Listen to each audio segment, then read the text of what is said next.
നമസ്കാരം. ജാതക കഥകളിലെ 46-ാമത്തെ കഥ വിഡ്ഢികളുടെ ഉപകാരം ഉപദ്രവമാകും. വാരണാസിയിൽ ബ്രഹ്മദത്ത മഹാരാജാവിന് മനോഹരമായ ഒരു പൂന്തോട്ടമുണ്ട്. തോട്ടം സംരക്ഷിക്കാൻ ഒരു കാവൽക്കാരനെയും നിയമിച്ചിട്ടുണ്ട്. ആ തോട്ടത്തിൽ കുറേ കുരങ്ങന്മാർ വന്നുകൂടി. അവർ ക്രമേണ തോട്ടം കാവൽക്കാരൻ്റെ ചങ്ങാതിമാരായി മാറി. അന്ന് നഗരത്തിൽ ഉത്സവമാണ്. പ്രജകളെല്ലാം അണിഞ്ഞൊരുങ്ങി വിനോദങ്ങളിൽ ഏർപ്പെട്ടുകൊണ്ട് ചുറ്റി നടന്നു. തോട്ടം കാവൽക്കാരന് ഉത്സവത്തിന് പോകണമെന്നുണ്ട്. പക്ഷേ പൂന്തോട്ടത്തിന് ആര് കാവൽ നിൽക്കും? ആര് വെള്ളമൊഴിക്കും?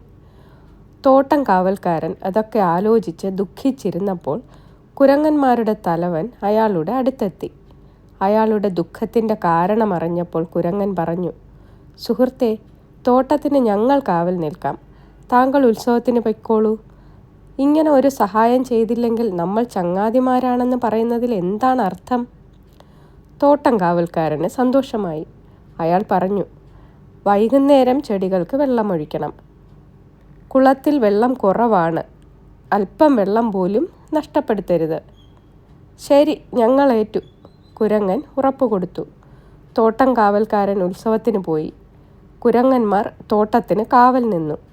വൈകുന്നേരമായപ്പോൾ കുരങ്ങന്മാരുടെ നേതാവ് മറ്റുള്ളവരോട് പറഞ്ഞു, "കുളത്തിൽ വെള്ളം കുറവാണ്.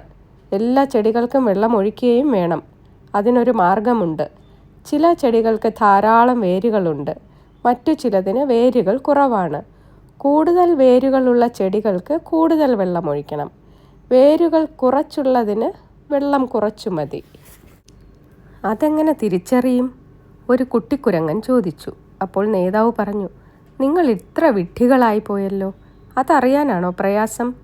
ഓരോ ചെടിയും വേര് പൊട്ടാതെ മെല്ലെ പിഴുതു നോക്കണം. അപ്പോൾ വേര് കൂടുതലുള്ള ചെടിയും വേര് കുറച്ചുള്ള ചെടിയും തിരിച്ചറിയാം." "ശരി, പണി തുടങ്ങിക്കോളീൻ."